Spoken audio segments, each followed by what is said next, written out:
What's happening, y'all? This is Mike D with Black Fathers Now, where we're bringing the village to the brothers. Every couple of weeks, you can look forward to a quick inspirational message or a thought-provoking guest with knowledge and wisdom, all geared towards helping you be the best father that you can be. We're bringing the village to you. Now it's your turn to do something with what you learned. All right, y'all. Let's go.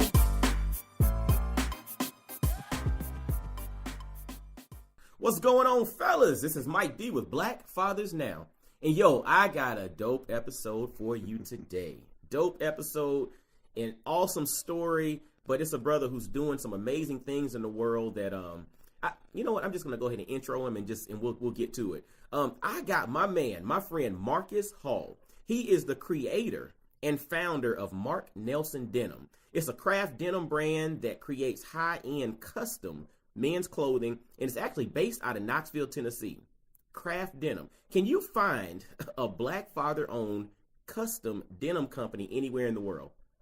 All right, I'm gonna wait. Okay, yeah, you probably can't, right? But he's a father. He's a former model. He's a world traveler, and so much more.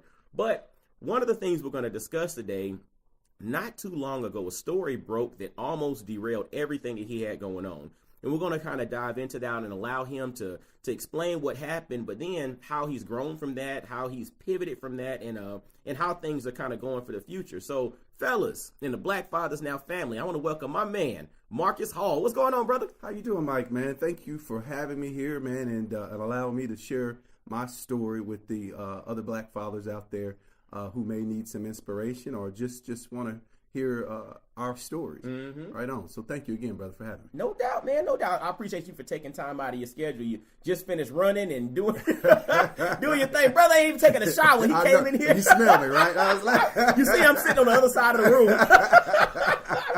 Oh, man. It's right all good. Right on, Mike. Yeah, man. But I appreciate you, brother. And, you know, before we get started, I always have the brothers do shout-outs, man. Okay. If you're smart, you better shout out folks that are close to you, man. Amen. I definitely want to shout out to my two beautiful girls, Indigo and Karma, and obviously their mother, Marty, and Luana, and my brother, who I love, who's been a great support for me through my trials and tribulations, Duran, and my mother, of course, because if I don't shout out to her, she's going to kill me. Yeah, you go. You're going to get rode out the wheel.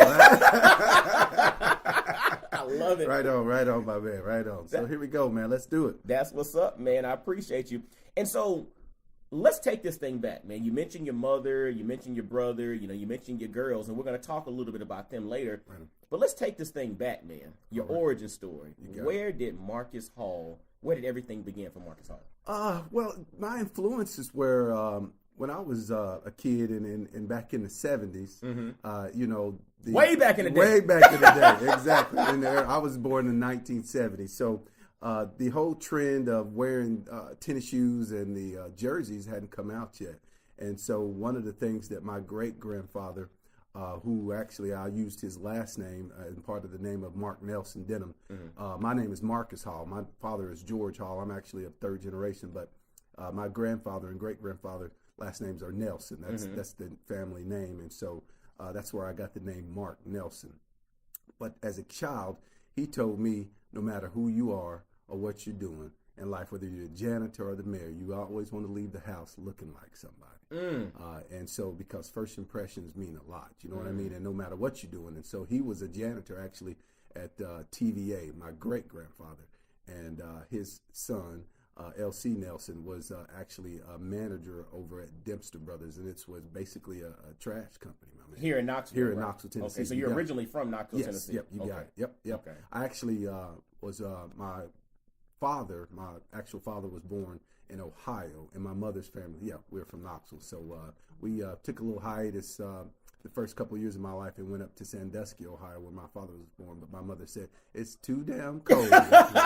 So he followed her back here, and they later ended up getting divorced, which was a huge impact on my life. But we persevered, and we still got through it. So the inspiration, again, was my great-grandfather said, no matter what you do, son, you leave the house looking like somebody. And so that stuck with me throughout my years. But if you lived in East Knoxville there was a Levi's factory here, and so you either had someone that worked in that in your family that worked in that factory, or your next door neighbor, someone close to you, worked in the Levi's factory, and that was a means for a black family to get ahead without going to college at the time. And so most of the families I knew that worked at the Levi's plant sent their kids through to college from working there. It actually gave them a decent wage, and they bought a house, a car, vacation, benefits. And so my thought process, I took tailoring at Austin East my freshman year in hopes to go work at that Levi's factory. So you initially were planning on working at the Levi's factory. Amen. Right on. Okay. Yeah. And so as I graduated, that started they started shutting that factory down. And so 2 years after I graduated, they started going through the phase process of hiring people who had been there for three generations. I mean, there have been people that worked there 30 years and didn't know what else to do but, sew and work in this plant area. If you go over to the Cherry Street area, this factory sold somewhere in the lot of 16,000 pairs of jeans a week. Wow. A week. Wow. So you can imagine it was a lot. It's a big factory. So that factory stayed open 365. Okay. I mean 24/7, 365. So they had 3 shifts that you could work at. There was diners, gas stations. That whole area was thriving based off of the Levi's factory plant being open there. And so when that plant shut down, my man, it not only sucked the life out of that neighborhood, but imagine the thousands of people that they hired in the community. And that's where I saw the effect of the crack epidemic. So brothers that were working there now needed to provide for their families, started doing what they had to do because they didn't have other means, and selling drugs. And so, but the source of my inspiration, and that's why I chose denim, was the strong impact that Levi's had on me and the community that I lived in. Because as I was waiting outside for my parents to pick me up from school, every kid in that line had some type of Levi product. Wow. Whether it was pants or the jacket. And it was something that we were proud of. Do you know what I mean? It was something that, hey, my uncle put the buttons on this. Wow. Or my mom sewed, did something, a zipper, or, she had some process on it. So Levi's had a strong impact of pride on the Knoxville community because we were making something that was sold all over the world. You know what I mean? And so that's manufactured right here in our backyard, or someone that we knew had a process in that. And so when they took that away, they didn't just take away jobs, they took away tradition. You know what I mean? That's interesting. Yeah. So it was, and that was sincerely my goal of, I wanted to bring back, and maybe we won't get as big as Levi's, but a process that is made right here in Knoxville, Tennessee, that I could hire friends, family, community members, and they would then have something to be proud of. And go, wow, man, I actually made that jean, and part of the process of it growing. And if we got to a nationwide depth or internationally, they could actually say, wow, this was made right here in Knoxville, Tennessee. There's a couple themes there. You mentioned your great-grandfather said, whenever you leave the house, make sure you look like you're about something. Yes, right? absolutely. Yeah. He made sure that. You also mentioned that there was such a sense of pride with this Levi's factory, right? And so, but it was recognizable not because of the brand, but because of what that brand meant to the folks that you were connected to. There was some type of connection there.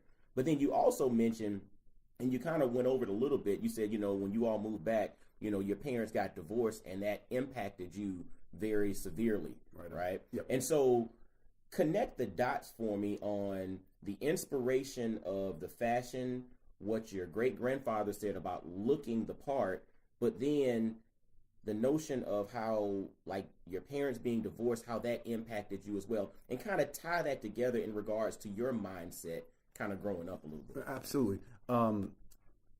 My great-grandfather, was a strong inspiration in my youth. And when I say my youth, my grandfather died. My great-grandfather passed away when I was 5-6 years old. Okay.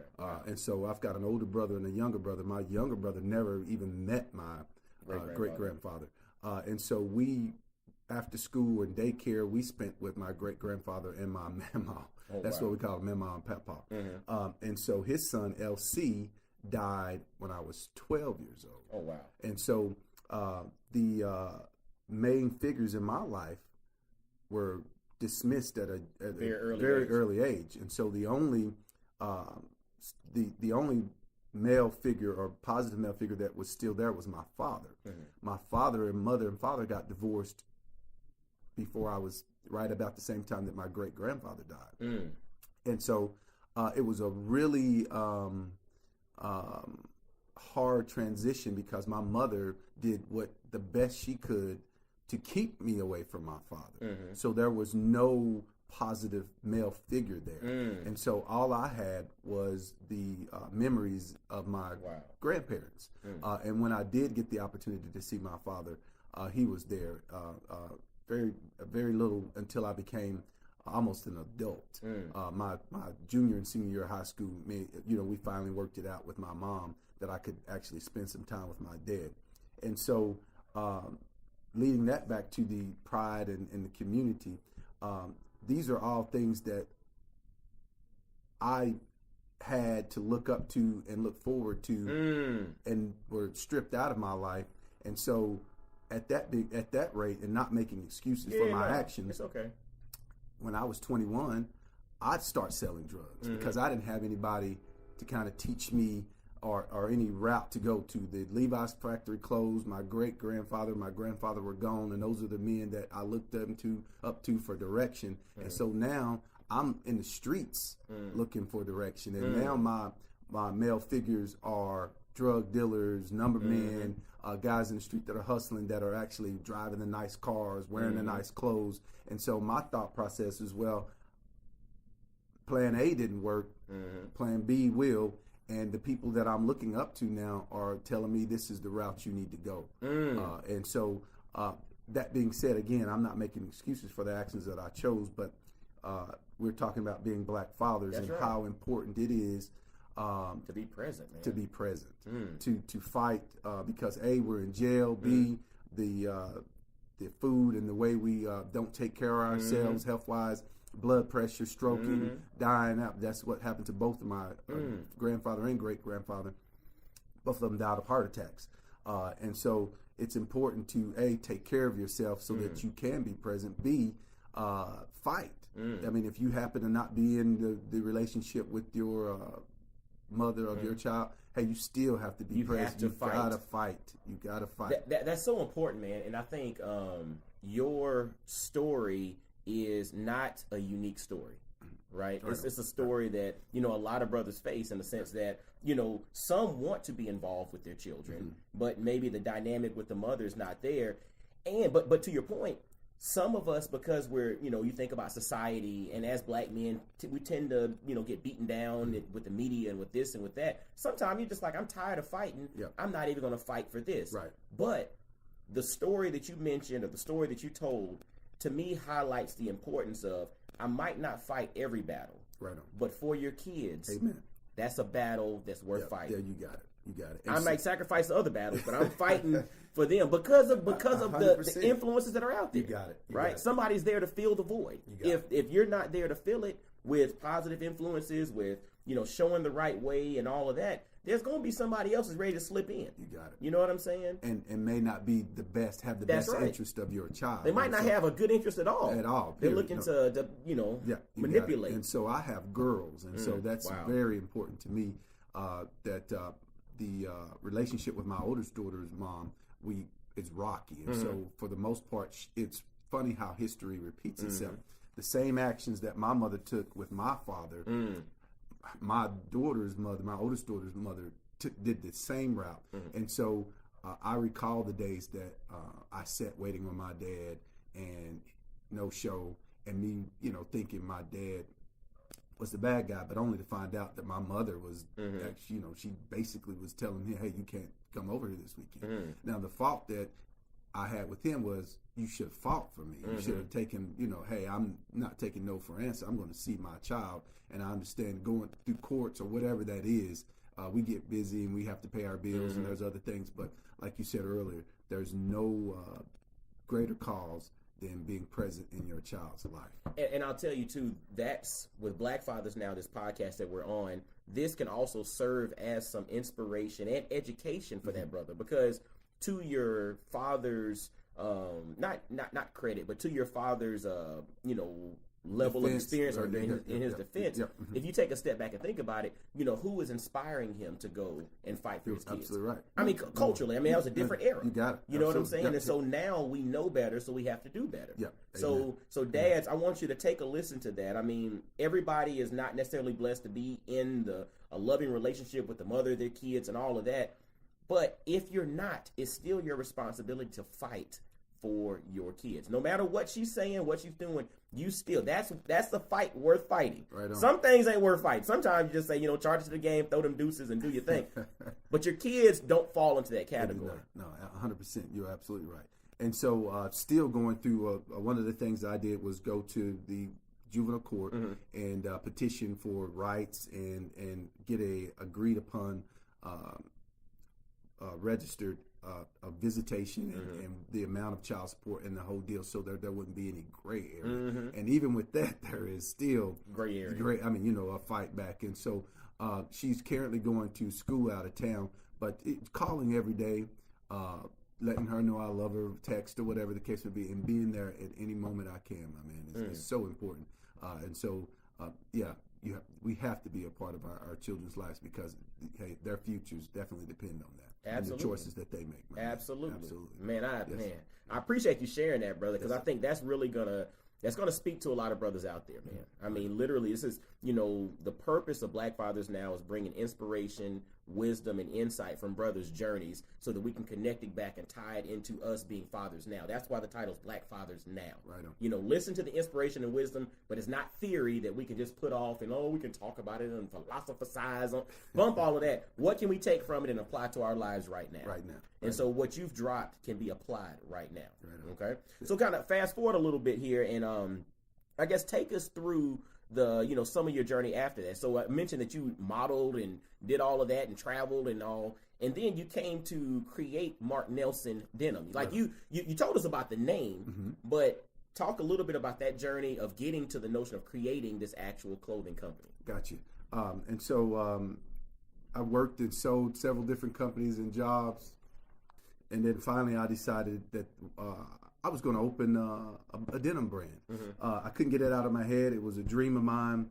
All from the Levi's factory. All from the Levi's factory. And so I wanted to bring it back to Knoxville. So at the time I was in Los Angeles and living in LA, I was able to get reacquainted with the cut and sew industry from where I had actually did some tailoring training at Austin East. And so I worked with a couple companies in Los Angeles with the intentions of always bringing the company back here to Knoxville. And I guess I started that 10 years ago. And then I was fortunate enough, and the alignment worked out, that two guys that were doing T-shirts for me here in Knoxville called me and said, hey, we've got a building here that the landlord is willing to rent 2,000 square foot of space out, and at that time for $500 a month. And in LA, and you were in LA, right, which was you can't get 100 square feet. You feel me? You can't get a parking space I know, for right? $500 a month. Yeah, Real. and so that being said, I came and looked at the building, cleaned out the basement, and started there with my e-commerce and just small production here in Knoxville, and that's when it all started. Now, what I left out was at the same time I was running an illegal gambling operation. And so looking at when I started this company, a gentleman said to me, don't waste your time. You don't have the money to do it.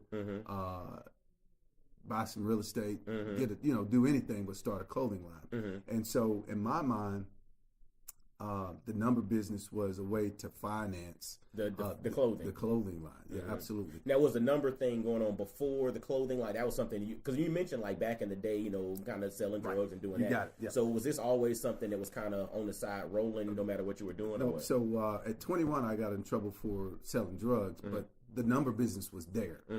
I wasn't involved in it. I knew about the number business. And so at the time that I wanted to start this clothing line, it's just very strange that an old friend of mine said, hey, man, you know what you should do? You ought to get in the number business.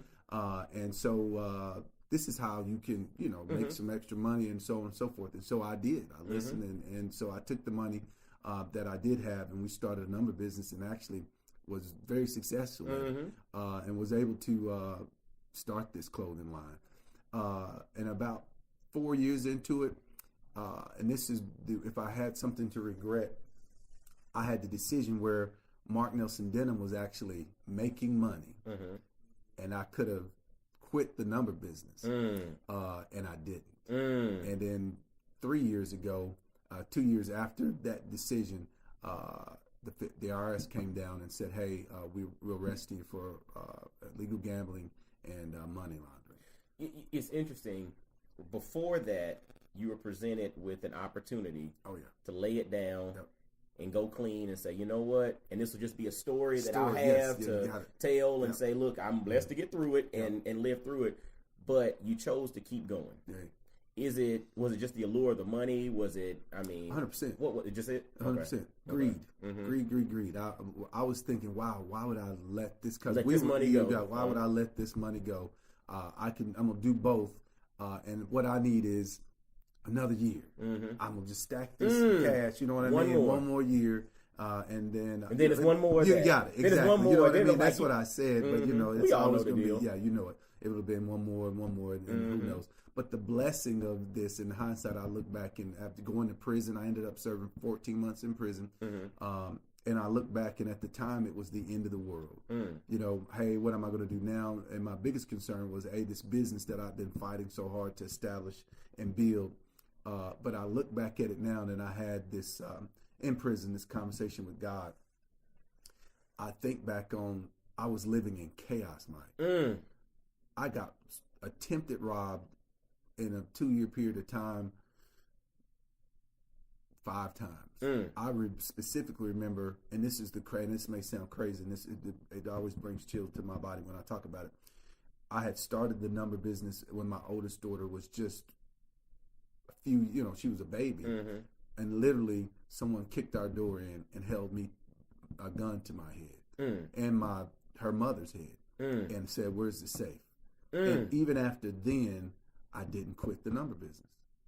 I want to ask you something. This is because you say that, and then I'm thinking back to the part of the story that you mentioned, how the mother of your oldest daughter kind of did the same thing that your mother did to your father back in the day.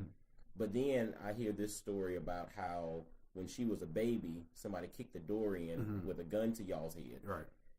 Do you ever think that some of that led to? Oh, absolutely. I'm not innocent, or I'm not this this golden boy that she's picking on me or whatever. Of course, that there's some things and choices I made that she can definitely I'm sure has an effect on our relationship now and where it led to this point. And so you ask for forgiveness, and you understand the situation. Absolutely. And you attempt to prove that you've changed. But in any way, not fashion or form, no, I totally understand initially why she would have that thought of, well, I don't want my daughter around you, or at your house or whatever you got going on, because we don't know what's going on with you. So absolutely no, I totally understand. 100% I expect her to take that route now that I'm not in. That then it seemed very normal. Yeah. And I was living in chaos, and now I look back and I go, wow, that was crazy that I would even put my family in that situation. You know what I mean? And continue to do that. So absolutely, I take 100% responsibility. But what's interesting? It's just like we all have different journeys in life. You know what I'm saying? And you mentioned the whole notion of you were living in chaos, and for me, like you mentioned God, and I always think to myself, whenever I think about a decision in life, when I think about an opportunity or whatever, the one thing that I know from a discernment perspective of whether it's God or it's not is if it's chaotic. To me, if it's chaotic, it ain't nothing from him, because he's not chaotic. Right on. And so for me, when I think about decisions, opportunities, or whatever, something seems cool, but I'm like, man, this thing is chaotic. Like, that's and that's something that I got from you. We had in our previous conversation in your decisions that you're making, whether it's business or family or whatever, when God is involved, you know, if it doesn't seem right, it ain't, you know, it's That's not. right. There you go. That's how you make that decision. Any decision you make, if you bring God into that decision, which is strong. That's right. Yeah. You're gonna make the right decision. You're not gonna make the wrong decision. And we got to listen, though. Yeah, that's we got to listen. that's There the you go. that's the hard part. That is the Because hard like a lot of times we don't want to listen. No, the learning to listen to That's that. it. Now, there you go. Because opportunity can sometimes sound really good, and we can talk ourselves into, even when it's chaotic or Absolutely. it's a crazy decision. Hey. And money's involved. Hey man, this is a job that you're gonna make $200,000 a year. We're gonna be straight. We can set this up. Yeah, but you rob and stealing from people or doing something that's not right. So you are absolutely right. You have to listen to God. And that's something I'm still working on. And We all are, dude. Man, I don't care how strong people say they are. We all work on that. And I think that's important. I think one of the things, and we talked about this too, is when I was running the streets. There was always, and that's something my grandparents and my mother always instilled in me, was God. I mean, you know what I mean? That's, you know, and to fear Him, but to understand Him in a healthy way. But I didn't want to listen. You know what I mean? Like when I'm staying out all night drinking. And I don't want to hear him because he's going to tell me to go elsewhere. I know what he's going to tell me to do. I just don't want to listen. That's what I want to do. Yeah. Going through somebody. What they say, the Lord is my shepherd. He know what I want. Right on. So I do want to put that little tab in there, man. We definitely want to listen, and that's something that even when you're in a bad place in life, listen to God. I mean, you know what I mean? And we're going to make mistakes. Absolutely. I mean, you know what I mean? We all make mistakes. We're human. But the reality is that if you keep Him in your life and make a decision, your decisions based off of Him, you can get back on the right track, my man. It's a fight. It is. It's a fight, man. But again, but that's a fight that's worth worth you taking as well. Just like when fighting for your kids. You got to fight for doing what's right. And listening. Fight with yourself on listening. It's like, look, stop, just listen, right? Because He's gonna tell you the right thing to do. You got it. That's awesome. Yeah, and so lessons. As much money as I made illegally, I've given it all back. Wow. You got what I'm saying? The IRS took it. You know, people robbing you, and you know, and so the reality is, and a message that I want to say is, brothers, that quick money is all an illusion. And the lesson that I try to teach us is the word or the saying, delayed gratification. You know, laying down a positive foundation with the hopes of you can still have that car and that house and that, you know, travel and you know, whatever that is, if that's important to you still. But reality is that if you get it the right way, you keep it. That's right. You keep it. It's not an illusion. You can put that money in the bank or invest in whatever, and you're not looking over your shoulders worrying about the IRS, the government taking, or somebody, you know, trying to kick your door in or whatever the case may be. Yeah, because that money's in the bank. That is. You ain't got to keep it under the mattress. You know what I mean? You mentioned something, and it's interesting. It kind of ties back, and it makes me think about the concept of seeds being planted, right? The seed was planted, you know, from your great-grandfather on always looking the part, right? When you step out of this door, you look the part. But then what you saw early on with the Levi's factory, that sense of pride, right? And over the years, that creation of, you know what, I want to start this denim brand. I want to, you know, these seeds are planted, but then along the way, you had some of these other influences come in that were quick money, a lot of money, did a lot of different stuff, which put you in a different realm. But what's interesting, what's still here to this day? Those initial seeds that were planted. Right on. So Mark Nelson's still here. All the number running, the dope, whatever, all that stuff. That stuff's all gone. Yeah. But what's still here was that initial seed. Right on. Right? Yeah. So, and it's amazing, like, even though we make decisions that aren't always the best decisions, that seed still gets watered over the years. And that thing has been growing. It's taken some different iterations and all of that. And it's a fight. It's a fight. It's you're tending your garden. That's right. That's real. You got to get out there in spring and plant the seed, and you got to pull the weeds and, you know, water and so it's a constant battle, but it's worth it. I mean, it is. I mean, I sleep better at night. And as an entrepreneur, and I'm sure that we all understand, you have some good days and bad days. Absolutely. But the satisfaction of the good days and what's to come, man, is a whole lot better, man. And it also allows me to show my oldest daughter that, hey, you can do it the right way, and things will be all right. And then it allows me to show my youngest daughter, how to do it the right way and be a positive role model and leave a legacy, man, of something good, brother. That's what I'm talking about, man. Not shooting, killing, robbing, stealing out here, running the streets, but something positive, man. I love it. Right on. And so talk about like so when we'll kind of wrap it up in a few minutes. Mark Nelson Denim initially started, you were doing clothing for everybody. Right. But then, after all of this stuff kind of hit the fan, you came back with a new strategy and a refocus. Talk about, the change from Mark Nelson of old to Mark Nelson Denim of today. So the Mark Nelson of old, when I had all this liquid and this income from the number business, we did men's, women's, from leather bags to the whole gambit. And really, the lesson was didn't really focus on any particular area. And then going to prison and coming back and understanding that, man, now I have to really treat this as a business and focus.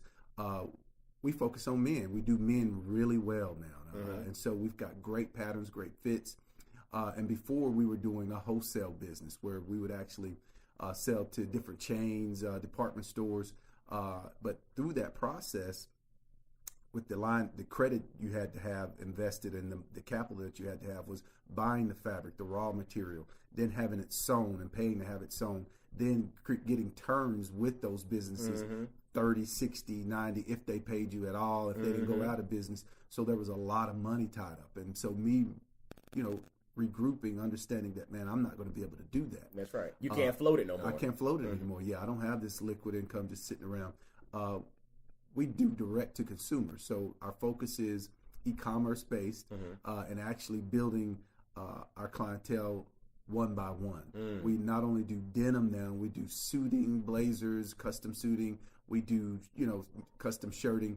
And so what this allows me to do too is we control our inventory. So when we sell 10 34s, we make 10 34s.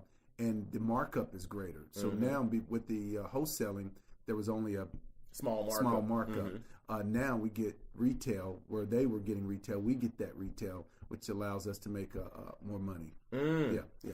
And it goes back to the concept you mentioned: grow it slow and it'll last. There you go, my man. Not being in a rush. Yeah. So you're individualizing it, you're personalizing it, but this is something in which folks are coming back because, fellas, if you ever in Knoxville and you get a chance to walk through Mark Nelson's showroom, it is a heaven for fellas, man. They got the pool table in the middle, the setup in there. You definitely need to make sure you put all of that stuff on the site, man, on social media. Because I walked in, I was like, man, I want to come in and drink a beer and kick it. Like this is where it's at, fellas. And you come out looking good, to your ladies are gonna love you because you're gonna come out looking good. Man, I appreciate that, Mike. Man, that's awesome. Thank you, brother. No doubt. All right. Now, so talking about this journey, talking about everything you've gone through, the lessons learned, and all. How has this all come full circle to impact you as a father? Wow. Again, I wanted to reiterate that shortcuts are not the way. And so me bumping my head and reflecting back on what you mentioned earlier, what my great-grandfather said and how you look and the way you represent yourself, coming back full circle is this. What do you consider being wealthy? What are the riches of the world? And what I found is the most valuable asset in my life is family. There's nothing more important. Those $400 pants or those $1,200 shoes or whatever. Those out of style, long gone, and nobody even remember me. That car that I was driving around flaunting in town. The IRS they took that car and have sold it to someone else. But who are here? My children. And so the priority for me and the thing that I pray for each and every day is that to keep them healthy and how can I be a better dad? And so there's no gift for me that is greater than waking up and my little girl giving me a kiss on the face or telling me she loves me. And so you can't buy that, my man. And so the love of my children and what's made me appreciate that, I must say, are the trials and tribulations that I've been through. And so I'm working for them now. And so creating a better life for them and success for them, and so that I can share that with them and make the life, this world, a better place for them, my man. Right on. You know, you mentioned those $1,200 shoes and $400 jeans might go out of style, right? But there's something that never goes out of style. What's that, my man? And that's being called daddy. Yeah, all right then. You said that, man. Yeah, amen. It's 90-year-old men that love to be called daddy. Daddy, amen. Yeah. That's what's up, brother. Yeah, I feel you, my man. So now, if folks wanted to connect with you, hear more about your story, connect and grab some apparel, come in and check you out, what's the best way to connect with Mark Nelson Denim, but also to connect with Marcus Hall? Because the thing is, Mark Nelson is not your name. Your name is Marcus Hall. You got it. Right? Right on. But people need to understand the brand, come and grab some dope stuff. Right on. But they also need to connect with you because you are the thing behind this thing. The machine, the man that runs the Mark Nelson Denim. There you go. Please, one is go to my website, marknelsondenim.com, www.marknelsondenim.com. Two is obviously you can go to the Facebook page, Mark Nelson Denim, and the Instagram handle, Mark Nelson Denim. But following me on Marcus Hall on Facebook, my man, and then hashtag on Instagram as George Hall. Okay. On Instagram. Is that your government name? That is my government name. Oh, so you don't tell. Look, he don't tell nobody his government name is George. George ain't cool.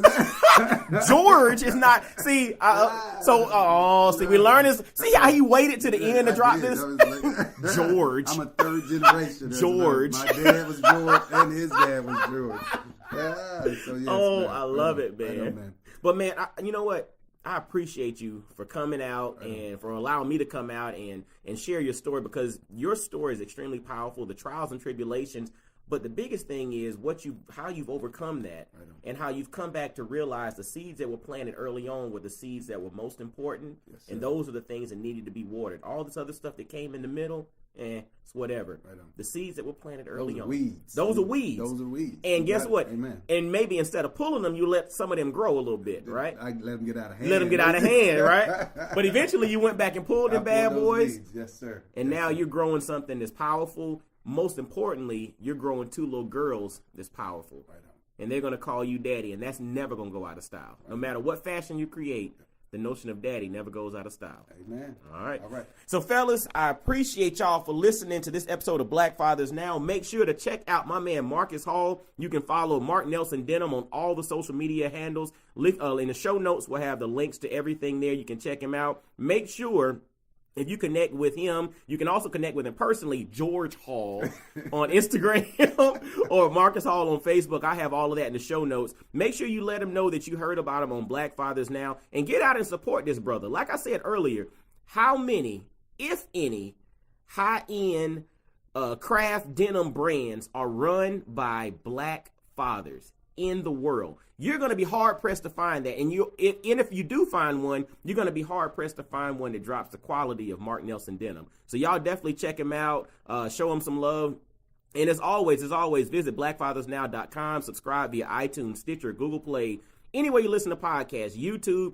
Get it, subscribe, like it, share it. We love ratings. Share. This is going to help somebody out today. Definitely visit IamMikeDorsey.com if you're interested in having me come out and speak to your group, your school, your church, or whatever. Also, grab a copy of my book, Dynamic Black Fatherhood Manifesto, 10 Commitments Necessary for Excellence in Black Fatherhood.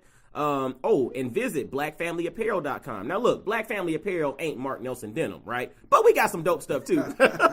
Visit blackfamilyapparel.com and grab some apparel that helps to celebrate the nuances of the black family. And fellas, until next time, y'all be blessed, well, and wise. And I'll holler at you. Peace. Yo, fellas, I hope you enjoyed today's episode. And always visit blackfathersnow.com, as well as follow Black Fathers Now on virtually every social media platform you can think of. Instagram, Facebook, Twitter, everywhere. Just follow us and engage with us, man. Look forward to hearing from you. And I guess until next time, I'll holler at you. Peace.